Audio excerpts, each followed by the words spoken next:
This is the Slice Report. I'm Mona Austin. History will be watching, says King family patriarch MLK III, in anticipation of a Senate vote on voting rights. On Monday, the federal holiday set aside to honor his father, he crossed the Frederick Douglass Bridge in D.C. with a group of supporters, demanding that the Senate passes two crucial voting rights bills. His sentiment: say no more, it's time to act. Arizona Senator Kyrsten Sinema effectively put a nail in that coffin 2 days after Biden came to Atlanta and spoke to the King family. Mr. King said there should be no celebration of his father's namesake holiday without legislation, pointing to Republicans who quote his father without fully embracing his legacy. By Wednesday evening, Senate Republicans put the nail in the coffin on voting rights for two measures, the John Lewis Voting Rights Act and the Freedom to Vote Act. Senate Majority Leader Chuck Schumer, knowing the legislation was doomed to fail, forced a vote to change Senate rules for a carve-out on the filibuster for this issue.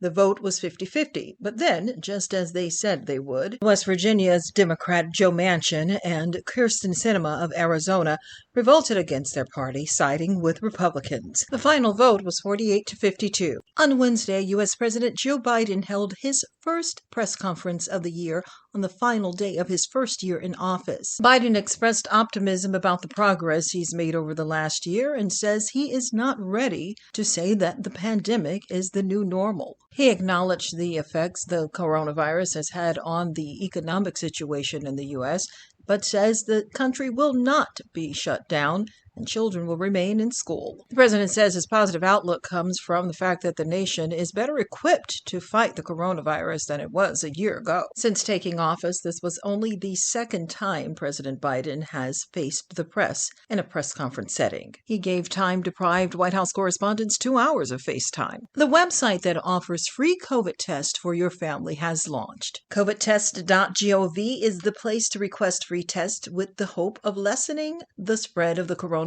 Many Americans had a difficult time locating tests or purchasing them as shortages increased with the worsening pandemic. Each household can now receive an allotted 4 tests per address.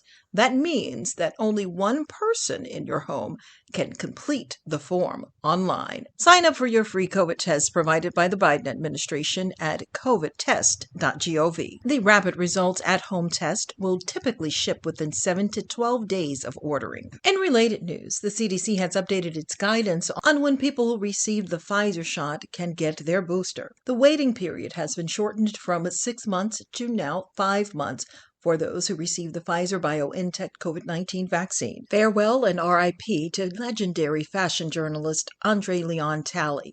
Talley passed away this week in upstate New York. Anna Wintour saw him as a comrade. He stood beside her as the first editor-at-large at Vogue USA. With a stature of 6 feet and 6 inches, Talley was a literal giant in the industry who mentored supermodel Naomi Campbell and styled the Obamas. The Durham, North Carolina native once met fellow North Carolinian John P. Key in the lobby of a hotel in New York and chopped it up with him for hours after realizing they came from the same area and had family ties. In a Facebook post, Pastor Key said Talley dared him to make Durham proud. Andre Leon Talley, dead at the age of 73. I'm Mona Austin.